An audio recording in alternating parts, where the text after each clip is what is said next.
Welcome to Introduction to Public Relations. My name is Tim McKenzie and I'll be your instructor. I'll be your professor this semester.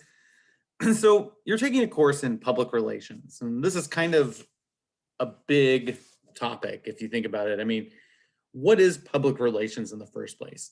On the first quiz, I'm going to ask you kind of just as a feel, kind of get used to a question. What is public relations? It can be anything from social media posts and marketing and advertising oftentimes are part of public relations function. A lot of times public relations also go under names of like corporate relations, community relations, government relations. So public relations is really a lot of different things. It's anything that's basically trying to communicate your message to the broader public, to other stakeholders, and even within a company. If you essentially what they'll say is relations is how things relate and how you relate essentially a company, entity, business, nonprofit, whatever entity you're trying to relate to a public. And so public in this class sometimes gets thrown out there as a word, publics, as in a plural version of public. And publics are just any group that might be called stakeholders or group members, people that have some sort of relationship with the organization. And so, for example, public relations not only deals with, how the general public or the customer deals with, say, a business, but it might also have to do with how members of the business understand the business, relate to the business, and deal with it. And so a large part of public relations may be doing an internal magazine for the employees that talks about employees who've done stuff that's really amazing and things that, kind of tout that. It may have to do with trying to deal with social media, promoting the brand, promoting the ideas. It, has a lot of different things that all come into it. And to a large degree, it is a lot of different things. I mean, there is no simple answer on what is public relations. Most of us think of, when we think like, I work in public relations, you think of people who perhaps work in Hollywood as agents and, they try to spin stuff. You might think of people like the White House has people who try to deal with crises. And those are a big part of what we see on the face of public relations. But a lot of companies, a lot of places have a public relations department. And a lot of people will end up fulfilling the public relations function, even though that may not be their only job. And to a large degree, every member of a company or business is in public relations because they are the face of that business, and they are relating the face of that business to other people. So this is a big topic, and one that I hope we can get a little bit of a handle on. I want to talk a little bit about myself in this class. I have a background in I teach here at Lincoln Land. I teach both philosophy and journalism. So I got a degree in philosophy, wasn't sure, graduate degree in philosophy, wasn't sure, if that was what, I wasn't really sure if that was what I wanted to do. Not so much I didn't like doing it, but because the job market's really tight.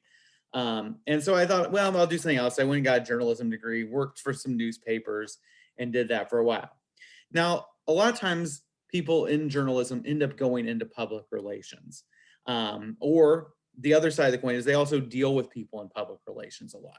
Why? Because people in PR are oftentimes calling journalists and trying to explain some crisis within a company. They're also trying to get the journalists to write stories about things that maybe put their company or business in a positive light. For example, here at Lincoln Land, we have a public relations department that will spend considerable time pitching story ideas to local media saying, hey, we have this really amazing student who did something really amazing. We have this new program that's really doing great things here. And so they deal with journalists. And so that's kind of a fit. And so, journalists sometimes meet people in public relations and they do that. But as a result, people in PR oftentimes have to have a way of understanding how journalists think and how they work and what kind of stories they like. But the other side of the coin is a lot of times I've known a lot of people. My wife, for example, was an editor of a newspaper in Joliet, as well as temporarily here in Springfield. just a few months before she took over when somebody quit just for a little while and then didn't want the job permanently. And so left to go to public relations and or marketing. And to a large degree, why did she do that? Well, because public relations works well with, you write, you learn how to write, you learn how to tell stories, you learn how to deal with your audiences, and all the tools that are really good in journalism are really good in public relations. And so that's kind of, I want to just tell you that in the sense that I come from a journalism background. I don't necessarily come from a marketing or advertising. So I'm more interested in perhaps that end of how we tell stories, how we communicate well, how we find things that connect with our public, more than I'm interested in how do we sell people, advertise, market. I'm more interested in how do we get messages out to people. And so that's my approach.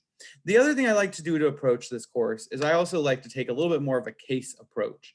All the discussion boards and maybe a few of the assignments will be case-based. They'll be based on,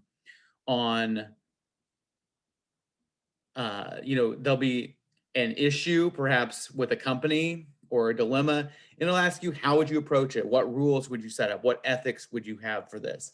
And so I take a very case-based approach because in my opinion, that's probably the best way is, you can learn the theory, you can learn that there's, 4 different models of, communication and 4 different this and 4 different that.